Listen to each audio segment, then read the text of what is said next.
I can still remember that moment like it just happened yesterday. In the big living room, filled with warm golden lights and the sound of nearly 40 guests laughing and chatting, I froze. My hand gripped the wine glass, so tight the wine spilled over the rim. Right in front of me, my dad, Robert Brooks, pulled out a stack of white papers from his coat pocket. His voice rang loud. "We have a special gift for our son." And then, just like that, he handed the papers to Ethan, my twin brother, as if the whole world belonged only to him. It wasn't just any property. It was the apartment right in downtown Denver, the place I had lived for the past 5 years. Every wall, every inch of those wooden floors carried my fingerprints, my effort. I had poured in thousands of hours of work, every dollar I saved, and that fragile hope that one day my parents would finally see my worth. But in the middle of cheers and clapping, all of that was erased in an instant, like it never even happened. I'm Madeline Brooks, 32 at the time, and that night I finally understood what I should have known all along. In my family, I was always on the outside. For years, I lived on hope, believing love and recognition would come if I just worked hard enough. But the moment my parents smiled and handed Ethan that deed at his engagement party, I knew that hope was nothing but an illusion. And the story I'm about to tell you isn't just about an apartment stolen away. It's about how an ordinary woman, pushed to her breaking point, finally found the strength to stand up. Not just for revenge, but to reclaim her own worth and her freedom. Ethan and I were born on the same winter day in January in Denver. People always say twins share a special bond, but for me, that bond only existed on our birth certificates. In that 2-story wooden house out in the suburbs, where snow blanketed the porch every Christmas, my parents drew the lines early. Ethan was the shining star, and I was just the dim light on the side. I still remember our 10th birthday. That morning, in the cozy living room with the fireplace crackling, Ethan got a brand new red BMX bike with his name painted carefully on the frame. As he rode it around the backyard, my parents cheered, took pictures, and even the neighbors watched with admiration. And me? I opened my gift and found a stack of math textbooks with a clearance sticker from the local bookstore. My dad gave me a thin smile. "You've always loved learning, right, Maddie?" I nodded, swallowing my disappointment. But inside, a crack had already formed. It wasn't just about presents. Our achievements were treated differently too. Ethan often came home with Bs or even C+s, but my parents would take the whole family out to dinner to celebrate his effort. Meanwhile, when I brought home a perfect report card full of As, my mom just glanced at it, nodded, and said, "Good job, honey." Then she turned right back to asking Ethan about basketball practice. It felt like I was screaming in a giant room, but no one could hear me. I also remember Christmas when I was 14. The tree sat glowing in the corner of the living room, covered in lights and garlands. Ethan unwrapped the latest gaming console, the one every kid at school wanted. And me? I opened my box to find a gray sweater, clearly bought in a rush from the clearance rack. I forced a weak smile and said thank you, but my throat tightened as I caught the pride shining in my parents' eyes for him. That favoritism seeped into every corner of my life. When Ethan joined the high school basketball team, my parents never missed a game. They wore shirts with his name on them and shouted from the stands. But when I joined the literature club and won the state essay award, all I got was a quick handshake and a reminder: don't let it mess with your grades. Growing up in that kind of atmosphere, I learned to step back, to let Ethan have the spotlight. But deep down, I always longed for just one moment where my parents really saw me not as Ethan's sister, but as me. That fragile longing kept me hanging on, kept me swallowing the unfairness the old apartment they let me rent, the empty promises that one day I'd be recognized. What I didn't know back then was that all those forgotten moments were quietly stacking up inside me. And one day they would explode, fiercer than anything I had ever felt before. I was 27 when my parents first offered to help me in what they thought was a generous way. It was a spring evening, one of those rare times we actually had a family dinner together at a steakhouse out in the Denver suburbs. Between the clinking of silverware and the smell of sizzling steak, my mom leaned toward me, her voice unusually sweet. "Maddie, your dad and I have been thinking. You could move into Grandma's old apartment downtown. We'll only charge you 3/4 of the market rent." For a moment, my heart raced. An apartment downtown? That meant I could walk to my marketing office instead of spending almost 2 hours every day stuck in traffic. More than that, maybe this was the first time my parents were truly recognizing what I needed. I smiled, tried to hide my excitement, and nodded. "I'll check it out." The next day, I walked into the third-floor apartment of an old red brick building, keys in hand. The moment I opened the door, a damp, musty smell hit me. The faded brown carpet crunched under my feet, puffing up dust with every step. The yellowed walls felt sickly, and the kitchen looked like it was stuck in 1975 rickety wooden cabinets and a gas stove that popped and clicked when I lit it.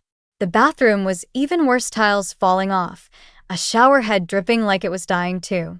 I stood in the dim living room, listening to the sound of traffic rising from the boulevard below, and a wave of disappointment washed over me.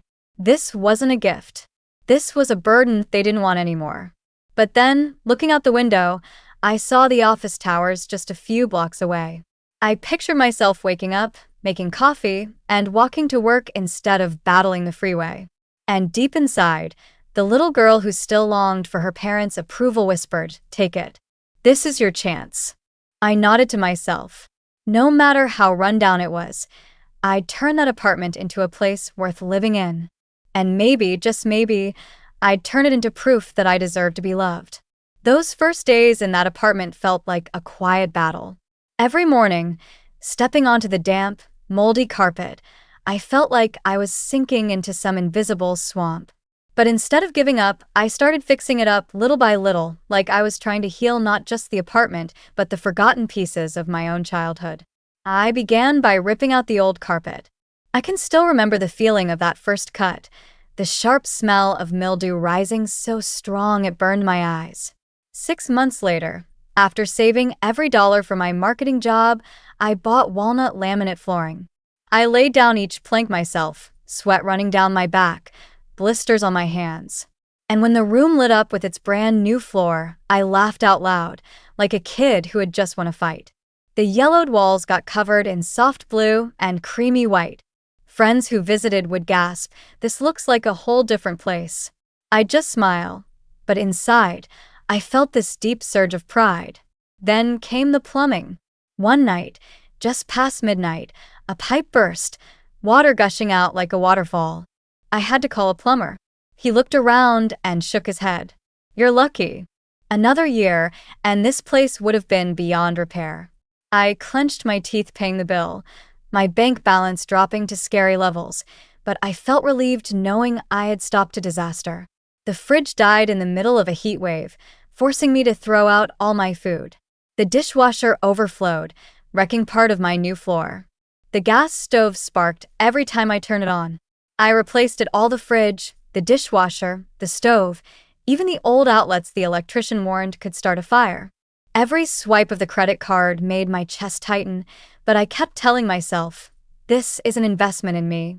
Slowly, the apartment stopped being the broken shell my parents had dumped on me. It became a warm refuge.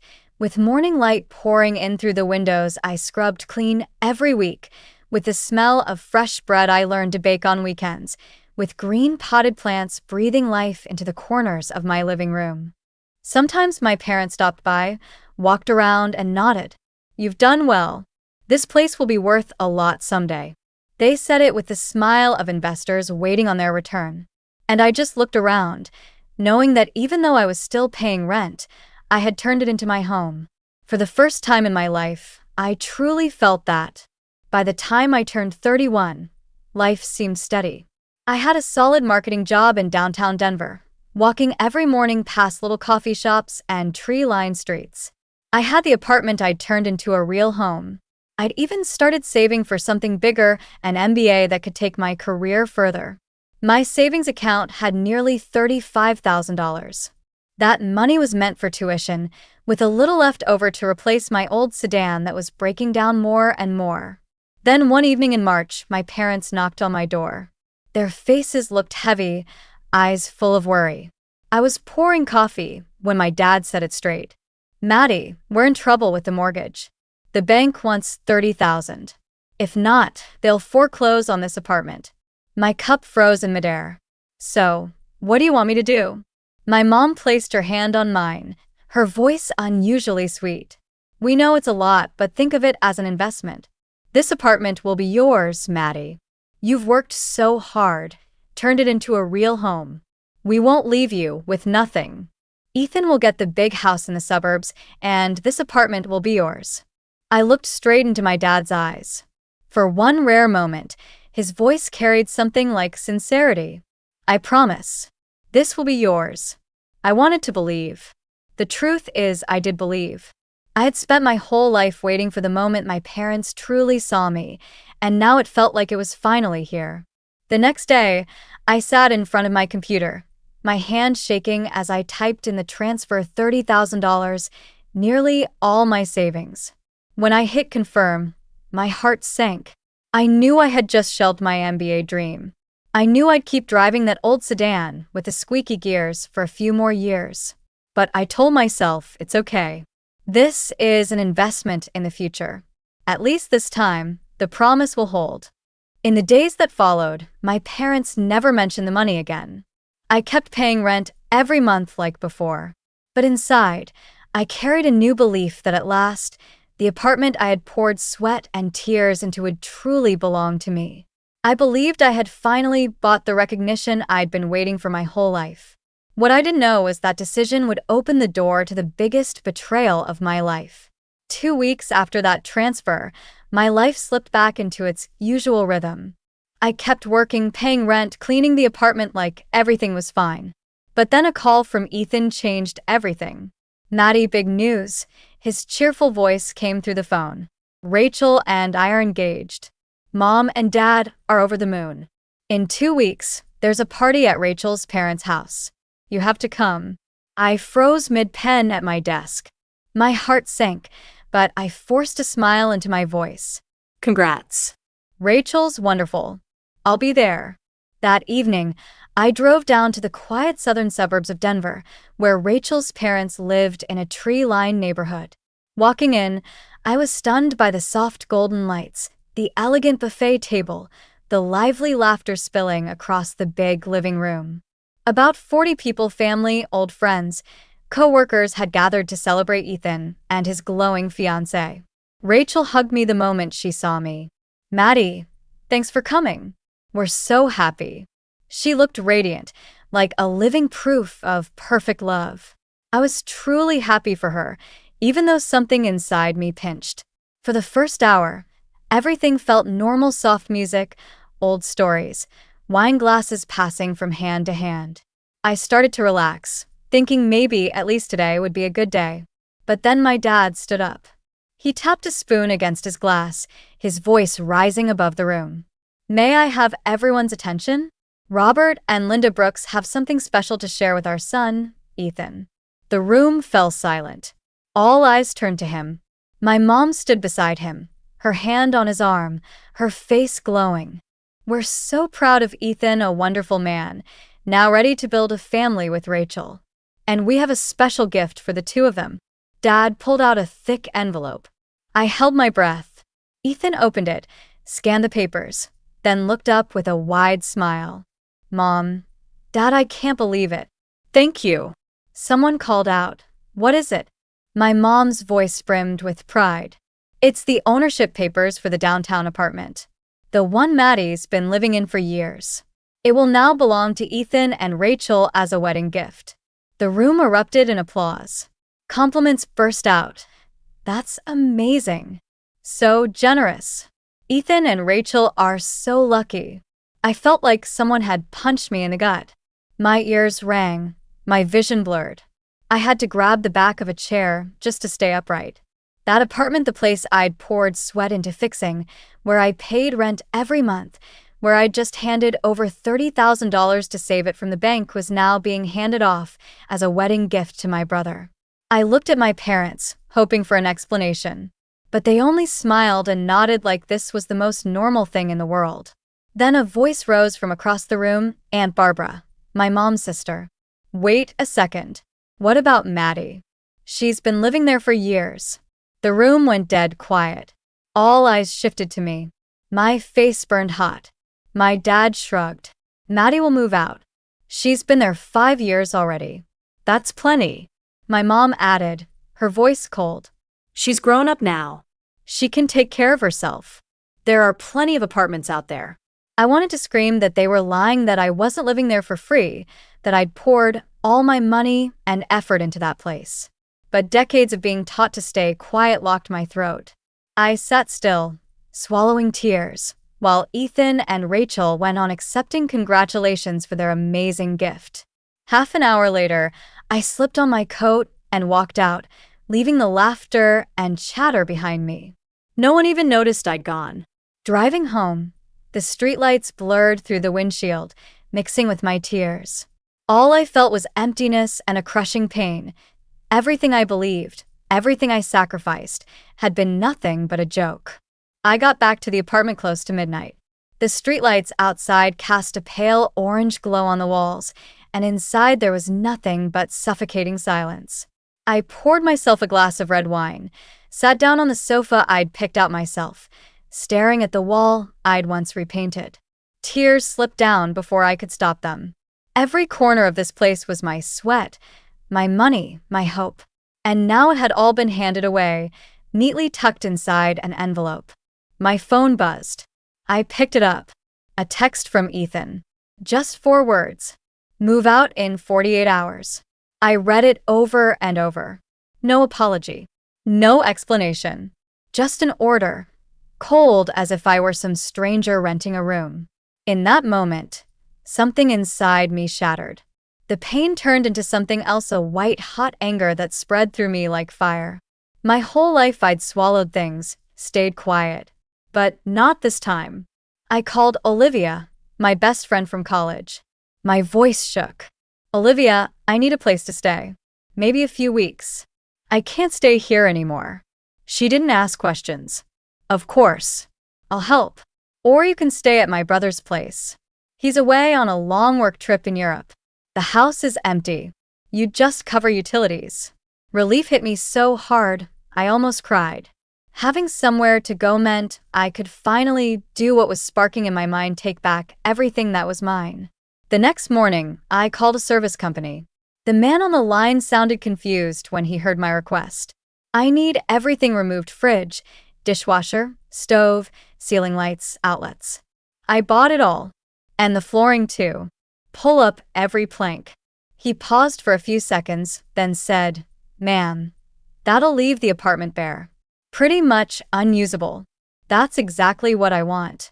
That afternoon, a crew showed up. I stood there as they unplugged the fridge, uninstalled the stove, unscrewed each light bulb I'd put in.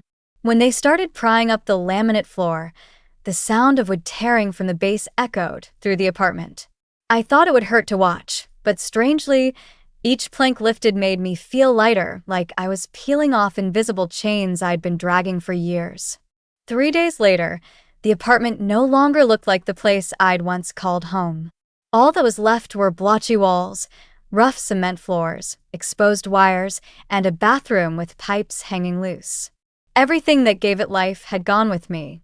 That evening, I packed up my things, loaded them into a moving truck, and headed for the empty house Olivia had arranged. Before leaving, I slipped the keys into an envelope with a handwritten note. "I've moved out as requested. The apartment is now yours." I mailed it straight to my parents' address. Then I turned around and walked out of the red brick building for the last time. No more regret. Just emptiness, but inside that emptiness was a spark of new strength. They thought they could push me out like I was nothing, but they'd just opened the door for me to fight back. And I knew this was only the beginning. The first morning in the empty house Olivia had arranged for me, I woke up to silence. Sunlight streamed through the big window, and instead of feeling lost, I felt a strange kind of peace. I'd walked away from that apartment, left them with the pile of bricks they once gave me. But I wasn't done. There was still another debt they thought I'd forgotten. 3 years earlier, when my parents' finances were shaky, they borrowed my old Honda Civic. They said they only needed it for a few months. I just bought a newer car, so I agreed, thinking I was helping them through a rough patch. But a few months turned into 3 years. I was still the legal owner, still paying the insurance every month while they drove it around like it was theirs. I called a tow company, handed over the registration papers in my name. The driver went straight to my parents' house and hauled the Civic away right in front of them. Later, he called me back. Some older couple came running out, yelling their heads off. But once I showed the paperwork, they couldn't do a thing. I laughed. Bring it to this address. Thanks. 15 minutes after the Civic was parked in front of my new place, my phone lit up with call after call. I ignored them until my mom wouldn't stop ringing. Finally, I picked up. Maddie, what the hell did you just do? She screamed. You stole your parents' car. We need it to get to work. You're so selfish. I answered calmly. That car is in my name. I've paid the insurance for the last 3 years. I just took back what's mine. My dad jumped in, his voice sharp and threatening. We could call the cops. You trashed the apartment, and now you've stolen the car. You've gone too far. I clenched the phone but spoke slowly. Go ahead. Tell the police you stole $30,000 from your daughter, then kicked her out with 2 days' notice.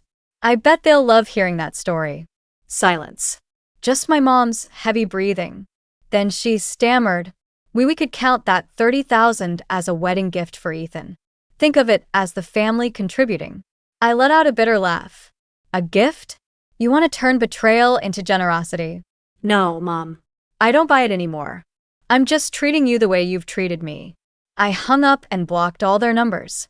3 days later, I sold the Civic to a young family for $12,000. When I held that check in my hand, I smiled for the first time in months. It wasn't just money. It was proof that I was taking back control of my life, piece by piece. About 2 weeks after I sold the Civic, my phone rang with an unknown number. I almost didn't pick up after all. I'd blocked my parents and Ethan. But the name flashing on the screen made me freeze. Rachel. I hesitated for a few seconds, then answered. Her voice was low but urgent. Maddie, we need to talk. Can we meet? This week. We agreed on a little coffee shop near downtown Denver. I got there early, ordered a cappuccino, my nerves strung tight.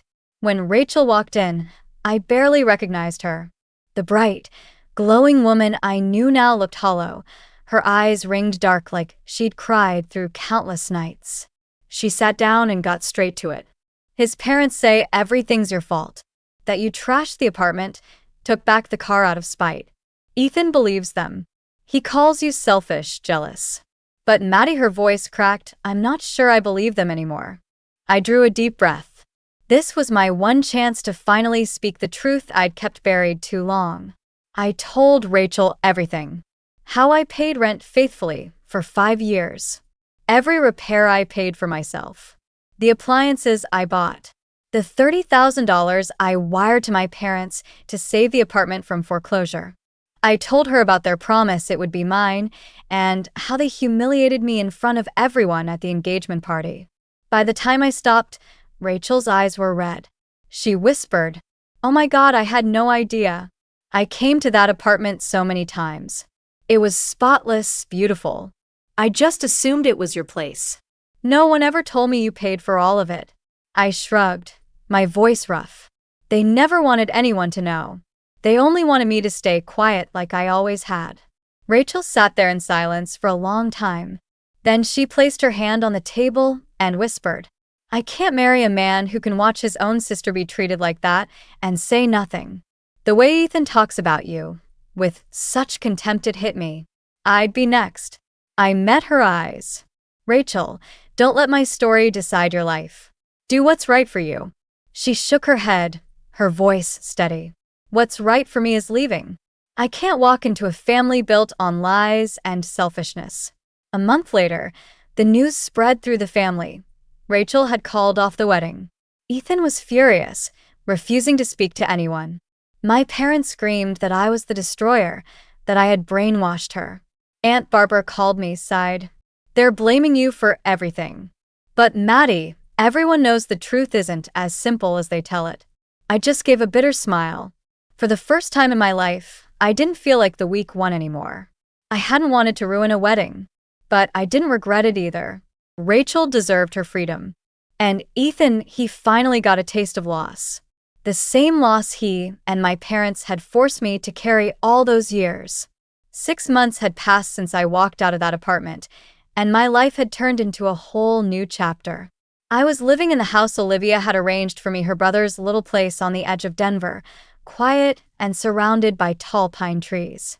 All I had to cover were the utilities, so for the first time in years, my savings account grew instead of shrinking. Every morning, as I poured my coffee and looked out at the clear Colorado sky, I felt something I hadn't in a long time: freedom. No more parents showing up to check on the apartment. No more obsessing over whether I was ever going to be enough in their eyes. I started going to Saturday morning yoga at the park, the ground still wet with dew, birds chattering in the trees. I joined a small writing group where we shared our personal stories. I reconnected with old friends I'd lost touch with because of work and family obligations. Step by step, I learned to care for myself instead of bending over backwards to please everyone else. As for my family, they still tried to reach out. A couple times, Aunt Barbara told me my parents wanted to make things right, that Ethan felt betrayed. I just laughed and said they made their choice. And I've made mine. I didn't hold hate, but I wasn't going back either. I understood now that to protect your peace, sometimes you have to close the door, even on the people who gave you life. There were nights I'd still ask myself, do I even have a family anymore? The answer was yes, but not the kind tied by blood. My family now was Olivia. It was the friends I'd made. It was me, looking in the mirror at a woman who no longer trembled from being dismissed. Sure, I lost $30,000, an apartment, and my relationship with my parents. But I gained something far more valuable: self-respect and the freedom to build a life of my own. I'd even started house hunting. Every time I toured a new place, I paid attention to the details: the floors, the walls, the windows, imagining my future there. But this time was different. This time, I knew for certain it would be mine. No one could take it away. When I thought back to Ethan and Rachel's canceled wedding, I didn't feel smug, and I didn't feel sad. I saw it as natural justice. Rachel deserved better, and Ethan needed to finally taste the weight of consequences. I didn't break them apart, I just told the truth. And sometimes, the truth alone is powerful enough to change everything. So if you're listening to this story and it feels familiar, if you've felt overlooked, pushed aside, used by the very people who are supposed to love you, remember this: standing up for yourself isn't selfish. It's survival. And sometimes, it's the only step that leads you back to freedom and peace. As I close this chapter, I want to leave you with this: real family isn't the place that makes you feel small. It's the place that lifts you up. And if you don't find it in blood, you can build it yourself with friends, with community, and with the strength inside you.